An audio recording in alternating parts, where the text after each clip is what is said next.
வாங்க. இப்போ மழை சீசனாக இருக்குது இல்லைங்களா, அதனால் நம்மளுக்கு தொண்டை வலி, த்ரோட் இன்ஃபெக்ஷன் அடிக்கடிக்கு வர்றதுனால இப்போ நான் மிளகு ரசம் வைக்கலான்னு இருக்கேங்க.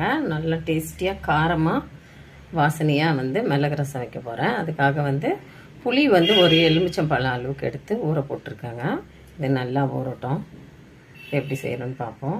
பாருங்க, மிளகு ரசம் செய்ய போகிறோம் இல்லைங்களா, அதுக்காக 1.5 ஸ்பூன் மிளகு எடுத்துருக்காங்க. கொஞ்சம் காரம் கூட இருந்தால் நம்ம தொண்டை வலி இருக்குங்களா, அது ரொம்ப படுத்தும் நம்மளை. அதனால் தொண்டை எப்போவுமே கணிச்சிட்டே இருக்க வேண்டியதாக இருக்கும்.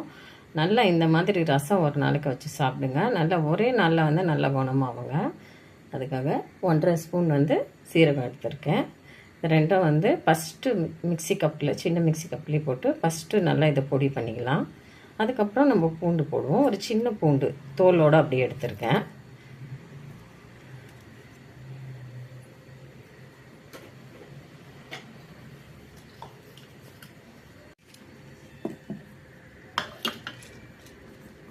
ஃபஸ்ட்டு மிளகு சீரகம் நல்லா கப்பில் போட்டு பொடி பண்ணிட்டு வந்துடலாம்.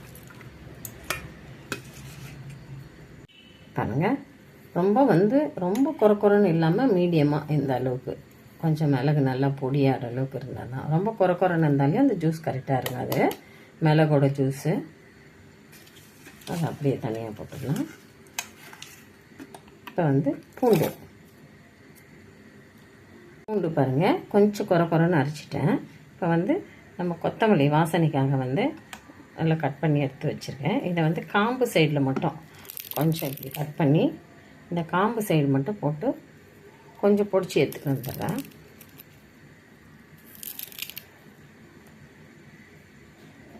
இது நம்ம தாளிக்கிறதுக்கு யூஸ் பண்ணிக்கலாம். இந்த முதல்ல இலையாக இருக்குது இல்லைங்களா, இதை நம்ம தாளிக்க யூஸ் பண்ணிக்கலாம். அப்போ நம்மளுக்கு நல்ல வாசனையாக இருக்கும். இதையும் அப்படியே குறைன்னு அரைச்சி எடுத்துகிட்டு வந்துடுறேன். இந்த அளவுக்கு நல்ல மசியவும் வேண்டாம், இந்த மாதிரி கொஞ்சம் குறைன்னு இருந்தால் போதும். இதை அப்படியே ஒரு சைடில் வச்சிடலாம்.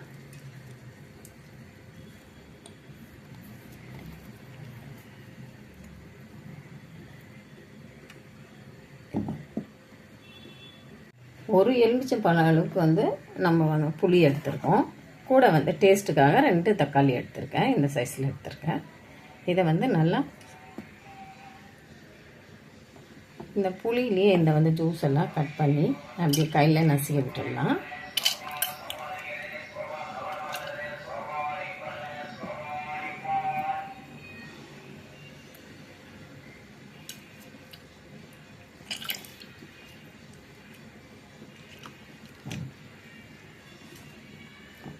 பாருங்கள், அப்படியே மிக்சியில் போட்டிருக்கேன். கையிலையும் நல்லா நசுக்கி எடுத்துக்கலாம். இருந்தாலும் கொஞ்சம் சாஃப்ட் வராது, அதனால் நான் மிக்சி கப்பில் குறைன்னு அரைச்சி எடுத்துகிட்டு வந்துடுறேன். பாருங்கள், ரொம்பவும் சாஃப்டாகவும் இல்லாமல் ரொம்பவும் நைஸாக இல்லாமல் இந்த அளவுக்கு குறைன்னு அரைச்சிக்கலாம் தக்காளியை. அப்போ கொஞ்சம் நல்லா டேஸ்ட் இருக்கும்.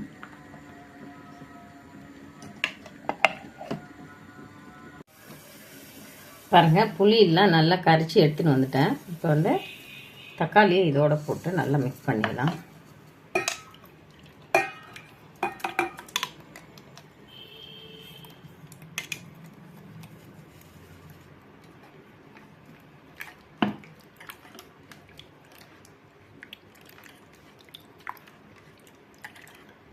நல்ல புளியும் தக்காளியும் கரெக்டாக அழுவுங்க. டேஸ்ட் அப்போ தான் கரெக்டாக இருக்கும். பாருங்கள், இந்த அளவுக்கு கரெக்டாக இருக்கணும்.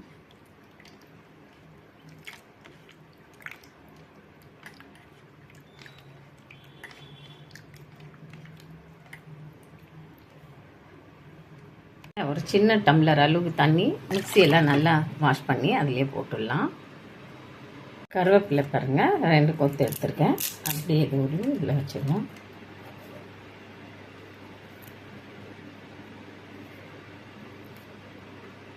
கொத்தமல்லி நல்லா கையிலேயே கூட பிச்சு எடுத்துக்கலாங்க. நல்லா அப்படி கையில் கிள்ளி வச்சா வாசனை நல்லாயிருக்கும். அதுக்காக கையிலே கிள்ளி வைக்கிறேன்.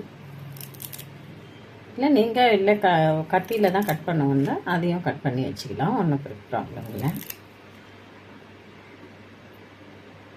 எப்படி தாளிக்கிறதுன்னு பார்ப்போம். பாத்திரம் வச்சுருக்கேன். ஒரு 2 ஸ்பூன் அளவுக்கு எண்ணெய் போட்டிருக்கேங்க. எண்ணெய் நிறைய வேண்டாம், ஒரு 2 ஸ்பூன் அளவுக்கு இருந்தாலே போதும். கடுகு ஒரு 1/4 ஸ்பூன் அளவுக்கு போட்டுக்கலாம்.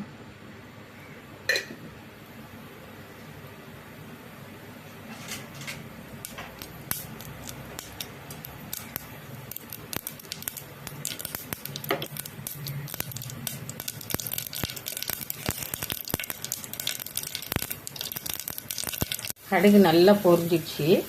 பூண்டு, கொத்தமல்லி, கருவேப்பிலை, காஞ்ச மிளகா இது வரைக்கும் நம்ம வந்து இதில் போட்டு நல்லா வதங்கினாங்க. நல்லா பொரிஞ்சு வரணும்.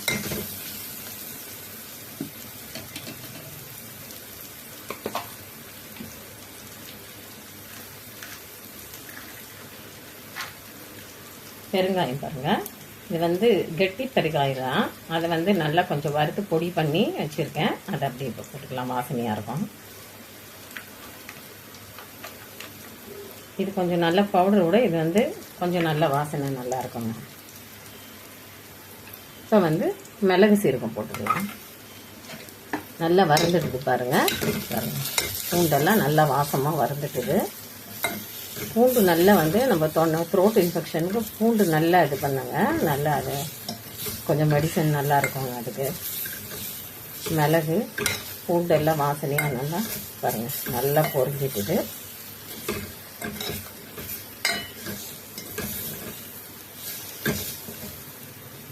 இப்போ வந்து நம்ம கரைச்சி வச்சுருக்கோம் இல்லைங்களா புளி, தக்காளி, அதை அப்படியே போட்டுக்கலாம்.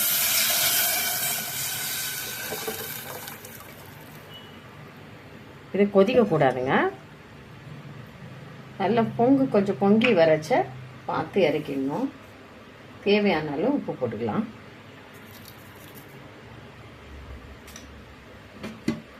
இது வந்து அப்படின்னா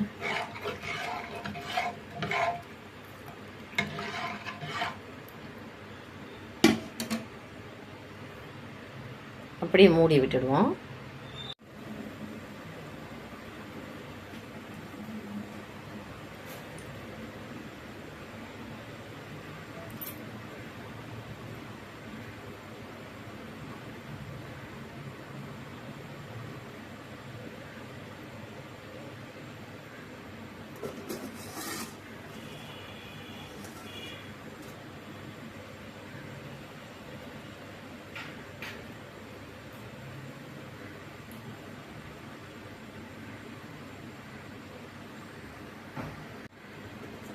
பாருங்கள், நல்லா கொதிக்கக்கூடாது.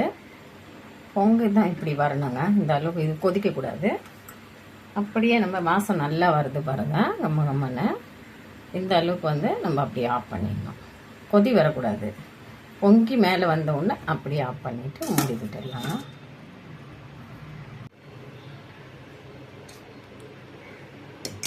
ரசம் நல்ல வாசனையோடு அப்படியே எடுத்து வேறு பாத்திரத்தில் மாற்றிடலாம்.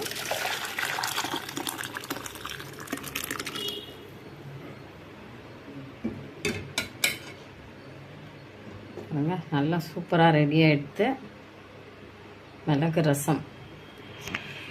நம்ம தொண்டை வலி இருக்கிறச்ச நல்லா இந்த மாதிரி ரசம் வச்சு சுட சுட சாதம் வடித்து சூடாக போட்டு சாப்பிடுங்க. ஒரே நாளில் வந்து அந்த த்ரோட் இன்ஃபெக்ஷன் நல்லா ஆகிடும். இந்த மாதிரி ஒரு முறை ட்ரை பண்ணுங்கள். இந்த வீடியோ பிடிச்சிருந்தா லைக் பண்ணுங்கள், ஷேர் பண்ணுங்கள். விசேஷம் வெள்ளூர் வீலாக் சேனலுக்கு சப்ஸ்கிரைப் பண்ணுங்கள். மறக்காமல் பெல் ஐக்கானை கிளிக் பண்ணுங்கள்.